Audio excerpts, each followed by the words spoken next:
Tapos yung pag-massage mo ate, pwede mong na siya actually, yung ginagawa ko sa'yo lagi na pataas. Ginawa ko pwede din naman facial siya. wash. Pwede rin siya, pero maganda din. Ganyan lang ang mga bagay sa'yo na look. Mga fresh lang. Ang ganda. Sa nalakad ko mamaya. Wala naman akong lakad.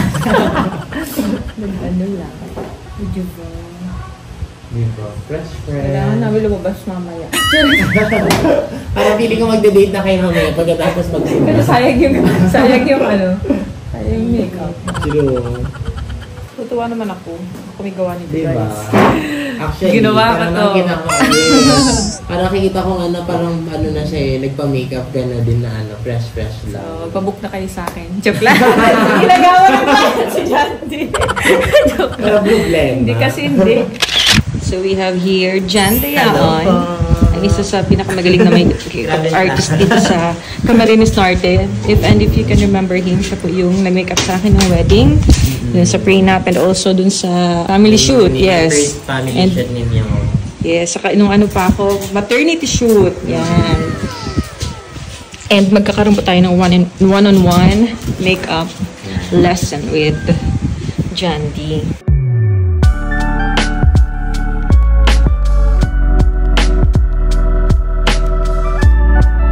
Wala lang, charot lang.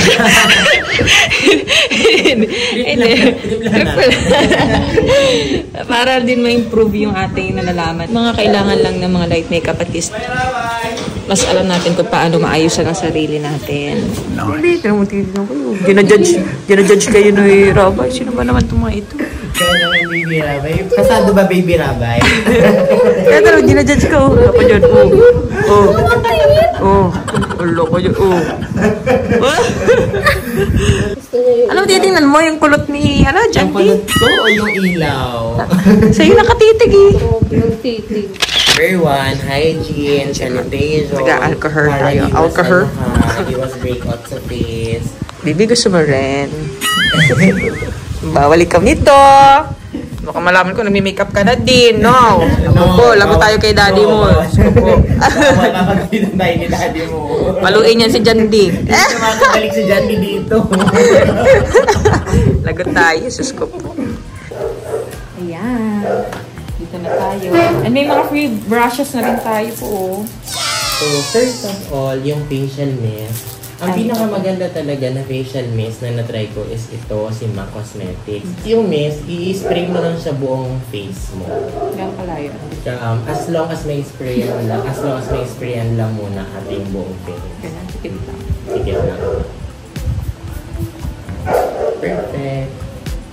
Ang maganda naman kasi sa'yo, hindi ka masyadong oily, diba? Or on talaga, parang T-zone lang pinaka-oily sa'yo. So, ang next natin na gagawin, magmo-moisturize ikaw. Pwede mong gawin, you can use the sponge. Pwede mo rin i-direct na sa face mo para ma-massage mo yung face mo. Mas prefer ko na minamassage yung face para diba nalilit. Oo. Katawa ko kay David. Nakikita ko sa labi, sabi na sa'yo. Parang hindi niya, parang hindi siya naniniwala sa'yo. Parang Dinajudge ka niya. Yan. Pakita natin sa camera. Dito yung camera ate. Ate, paano daw ako yung camera? Pakita natin si Baby. Tinan niyo po kung paano siya i-judge ni Baby. Dito si Rabby dyan. Ayan. Ano kaya naman sa ulo nito? Sa buhok, sa ulo. Try mo gusto hilahin mo, Baby.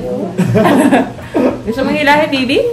Mami, hawakan mo Baby Rabay. Tingnan mo. Buhok din naman siya. Tuto na yan, Baby. Hindi yan weak. Tapos yung pag-massage mo ate, pwede mong na siya actually, yung ginagawa ko sa'yo lagi na pataas. Ginawa ko pwede din naman facial siya. wash. Pwede rin siya, pero maganda din. Ang ituturo ko muna sa'yo, yung pinaka-basic na hindi mo kailangan gumamit ng foundation. Yung tipong pwede mong gawin everyday. Ito naman, optional siya, pero ang maganda kasi nga dito is nalilift niya yung buong face. Yes. Alamig ito. Tapos pag ganun lang din.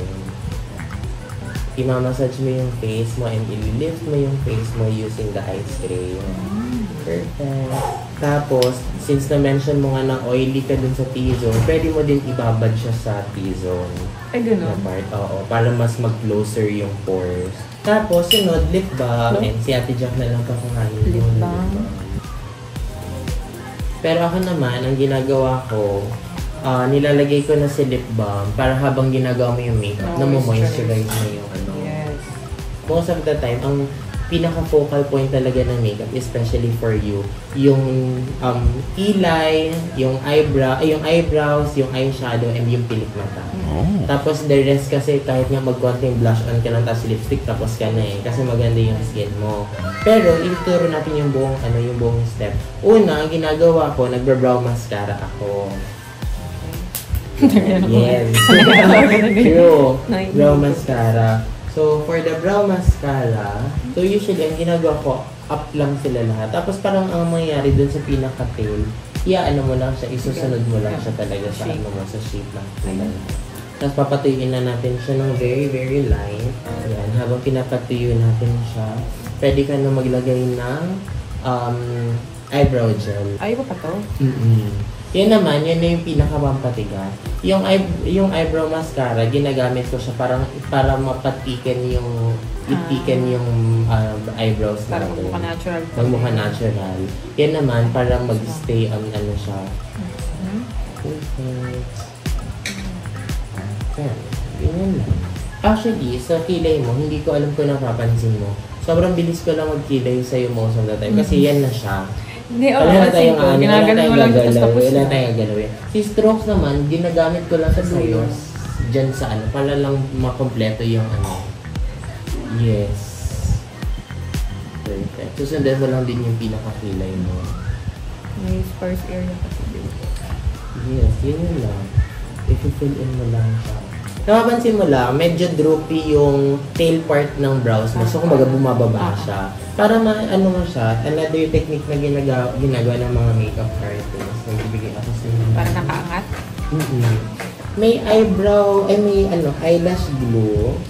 Diyan sa gilid mo, yung pula-puan ka. This one. Yeah. Ang gagawin mo lang, lalagyan mo lang, ginagawa ko most of the time natin. Lalagyan dulo? Kumukuha ako, pwede mo actually ilagay directly sa eyebrows or pwede mo din ilagay directly sa sa spoolie ang tawag natin. Okay. Konting-konti lang para hindi naman siya mamunti. Tapos konti sa tail. Perfect lang, perfect ako. Mag-clear naman siya. Tapos dito din sa inner outer. Pero kapag nakikita mo na, di ba nafe-feel mo na medyo madikit na siya and matigas na siya, bawal mo na siyang galawin. Hindi sa pag siya tumigas. Pero maganda yung ginagawa mo dyan sa brows mo, na parang yun nandito, ano mo talaga siya, yun nasa pinaka-inner, itinataas mo talaga. Ganyan lang, carry na po yun. Iayusin mo na lang siya ulit sa pen. Pwede mo na lang siyang ayusin ulit yung sa dulo na pang. Para i-fill in mo lang yung mga especially yan yung parang may space dyan sa ano. Pero pag mga pang everyday makeup, pinaka-importante talaga eyebrows. Oo. Magkakulay lang yung lips. Cheeks, lips mo and cheeks mo. Tapos usually, ang sinusunod ko, katulad na nasabi ko sa ate, ang pinaka-focal point natin is the eyebrows and then the eyeshadow. Ang nangyayari ngayon, ang ginagawa ko most of the time, nililinis ko yung eyebrows using a concealer. Kumuha ko ng konting concealer. Tapos, kapag nakikita ko, ini-spread ko pa siya sa kamay ko lang. Para, kumbaga, kontrolado ko yung dami. Tapos, nililinis ko lang yung edge ng eyebrows ko para lang mawala yung mga same or yung yung mga pen na ayoko. Parang sinishape mo yung eyebrows mo. Pero hindi ka nag-art. Parang artsy-artsy ka din. Yung art, kumbaga ma-art ka nung high school college ka. Nawala lang nung ko.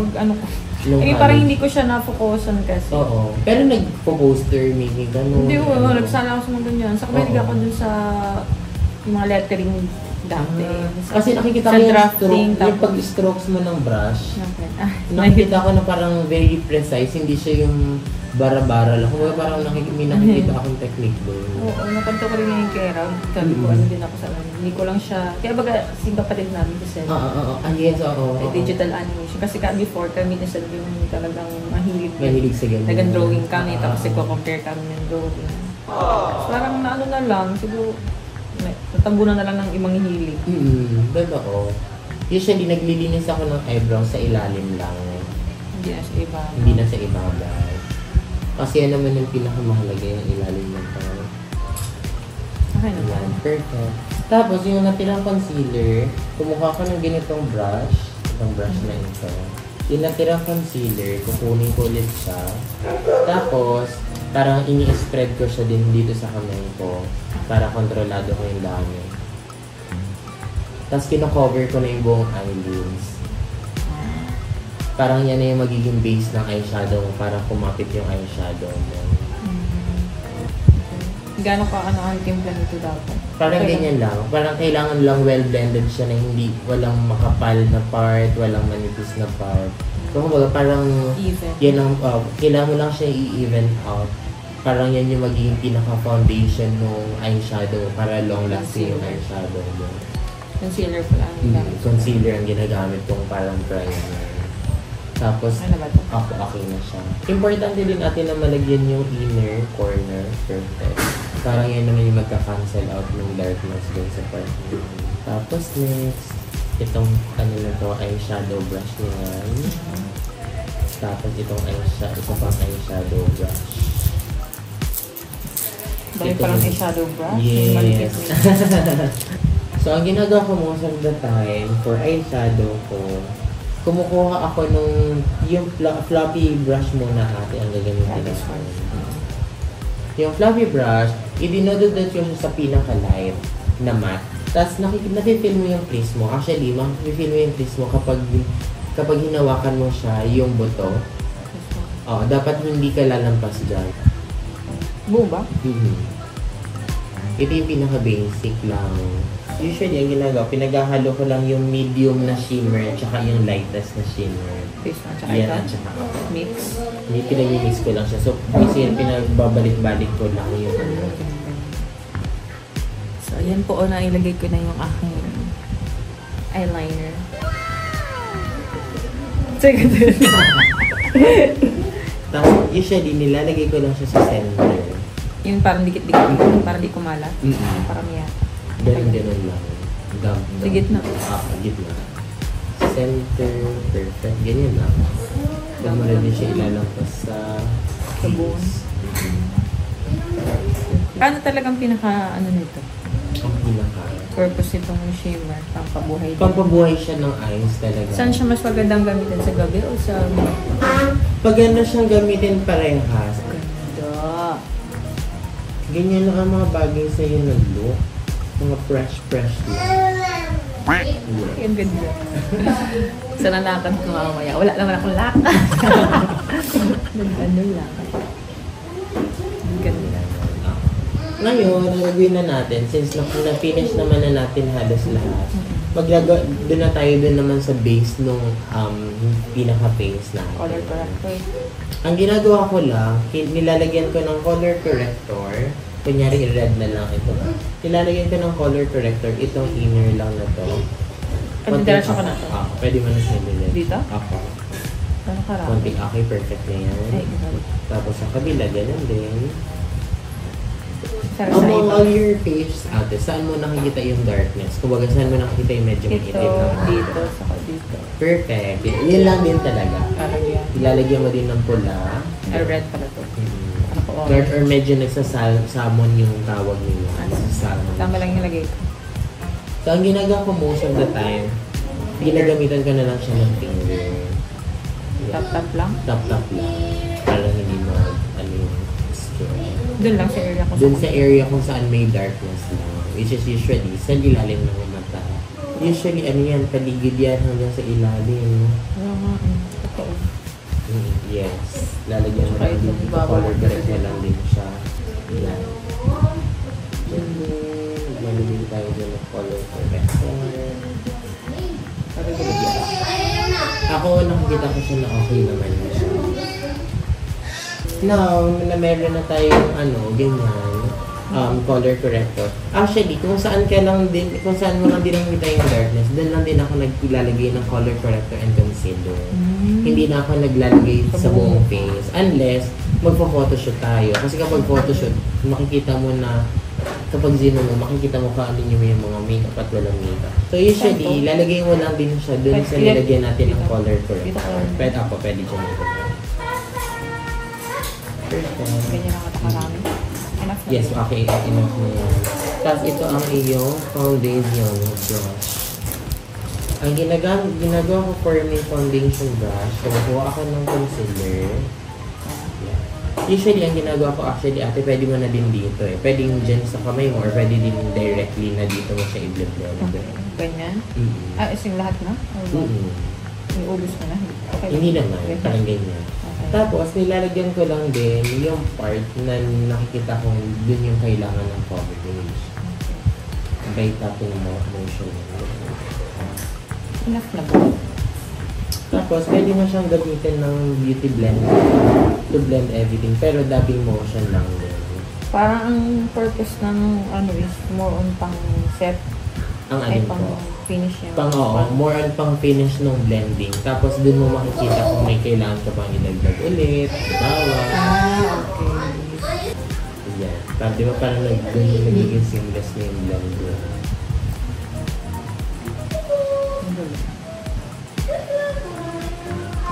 Tsaka gusto ko yung ganito, yung magaan lang, feeling sa face. Oo. Lalo na kapag sa mga nasa initan ka na nararamdaman marlagkit na yung mukha mo. Ang foundation ba talaga na ako? Basta, hindi talagang feeling. Ang init sa mukha, basta ang init, mabigat. Ayan. Ngayon, di ba napapansin mo sa mga liquid blush on or yung mga cream blush on, marami na silang kulay. Pero ang nag-work kasi sa mga morena, yung mga makikita mo na parang mga coral shade lang or mga nag-orange undertone or pink undertone. Kumuha ko ng blush on. Mix ko? Apo, pwede mo siya. Anong color ito, Miss? Parang ito coral. Ito medyo coral na medyo pinkish siya. Kita naman, ito yung parang medyo mauve na tinatawag na medyo talaga, medyo for parang medyo peachy siya. Medyo may pagka-peach. Family of peach siya. Yan. Pwede mo siya i-mix. At usually, ang ginagawa ko, para hindi masayang ito, i-mix ko siya sa foundation para. Dito lang siguro sa yan. Para lang ma-lighten up siya ng konti. Parang siya ng subang pag-ulay. Tapos, usually, hanapin mo lang yung apple of the cheeks mo. Nag-i-start ako sa apple. Lalagay ka sa apple of the cheeks. Perfect. Tapos blend outwards. Sa buto pa rin. Sa apple of the cheeks pa rin. Perfect. Again, this is day makeup atin ha for mga day events. Same thing, apple of the cheeks, blending it outwards.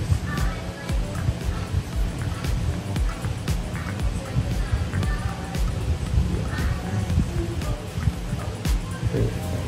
Isa din yung sa magandang, ate, pinakamagandang na-mention na din, na most of the time, yung mga blush on, we blend them out upwards. Kasi kapag pinababa mo siya, doon na lumalaki yung piece niya. Parang gumagano na yung piece niya.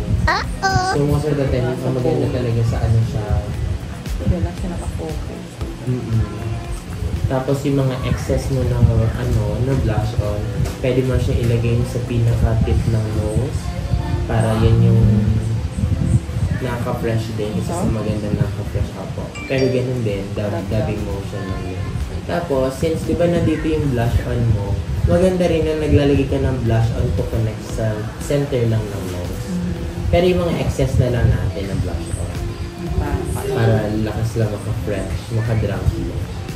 Ngayon, since ito yung pula, ayaw naman natin na magmukha siyang pulang-pula na nakafocus lang dito na Mima mong sasagirl. Kaya ginagawa ko, yung excess natin, i-blend ko siya sa other parts ng face. Di ba parang kapag naaarawan, kaya hindi lang naman ito yung namumula, di ba? So, isa sa namumula yung chin, konting-konti lang. Yung mga excess lang ito. Tapos ito sa forehead. Parang ang eksena, since day makeup to, yung parang naarawan ka lang talaga. Yeah. Tapos, isang malaking tulong ulit ang ating beauty blender to blend everything para maging seamless yung blending. Ayan. Yan. Antay na. Perfect. Ayun na, umano ka na ng fresh makeup lang na ano. So anyway, ano na natin siya, isagad na natin siya yung pinakakailangan mo na fresh makeup for the fresh makeup. Usually, kumukuha ako ng lip shade na parang ganyan. Anong color? I-ano mo muna po, iyan natin sa'yo na yan, ano lang yan, sponsor lang yan sa i-blot mo muna yung iyong lips. Since moisturize naman lang siya and all. Perfect. Ngayon, susundan mo lang yung pinaka-shape ng lips mo for eyeliner. Ay, for lip lining.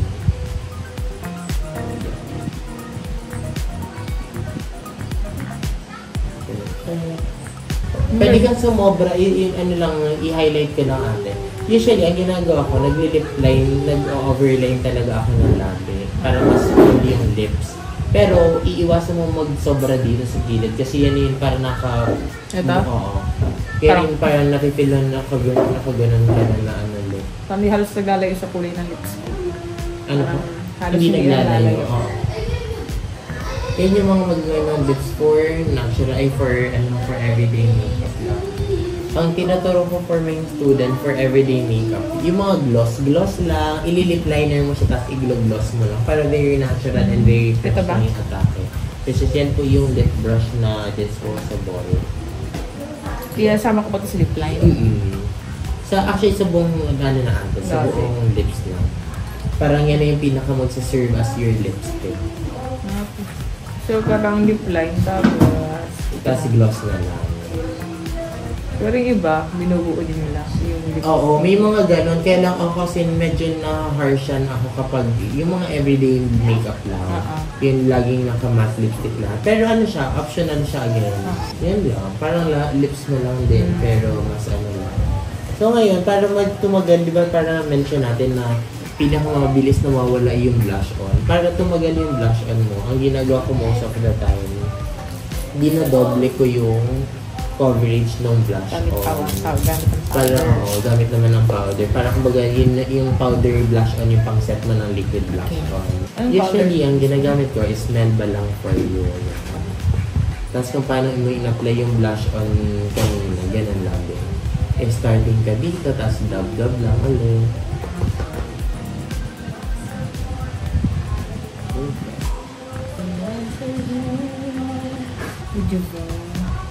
Diba? Fresh. Kailangan namin lumabas mamaya. Parang feeling ko magde-date na kayo mamaya pagkatapos magsimula. Kasi sayang yung makeup. True. Tutuwa naman ako. May gawa nito, diba? guys. Actually, ginawa ko to. Parang nakikita ko parang na siya nagpa-makeup ka na din na fresh lang. So, pabook na kayo sa akin. Joke lang. Ginagawa ng client si Jandy. Joke lang. Problema. Hindi kasi hindi. So, pag sarili ko lang, pag sa iba, hindi ko naman alam ang mga, hirap kasi pag mga shades ng iba, hindi ko alam. At least to, alam ko na yung para sa akin. At least po ba? Ano pong rate nyo from 1 to 10? Ay! 10 yata. Ay, yan! Mga 11. 10.5. 11. Hindi ko tayo masyadong feel nabubulod ako sa pag ko ngayon. Dahil ako may gawa nito. So, anong rate mo dito dyan? Ang rate ko dyan ay 9. Mga 9 muna. Ay, ayaw pa kabo. Ayaw. Joke lang. Para pero at least may improvement pa. For improvement pa. At least yun yung may foundation ka na ng pinaka-basic. Kasi ikaw na yung mag-e-explore sa sarili mo. Titimpla-timplahin ko na lang.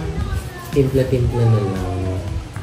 Diyan dito ka pag tumitingin, tumatagilid yung tumatagilid, yes. Parang naman si Rabay. Hindi ko alam kung ginajudge ni Jan yung paglagay ko eh. Ang isa, hindi mo mag-stop. Hindi ko mabagsak yung isa. Yan talaga ang karang. Kaya naman na. Okay, ganda. Dangerous. Ayan na. Ayan na, pwede na siya bumabagsak. Ano ako eh, na-amaze ako. Kasi ginawa ko to. Joke lang. Feel na feel eh. Maganda, maganda. Sabihin ko kuha ako. Nag-makeup sa mga... Yung mga nag-makeup sa mga angels ako na yung mag-ano. Ay, hindi bagay. Nagkamagaling. Nagkamagaling. Bakit parang ganyan? Bakit naman yun yung betcha?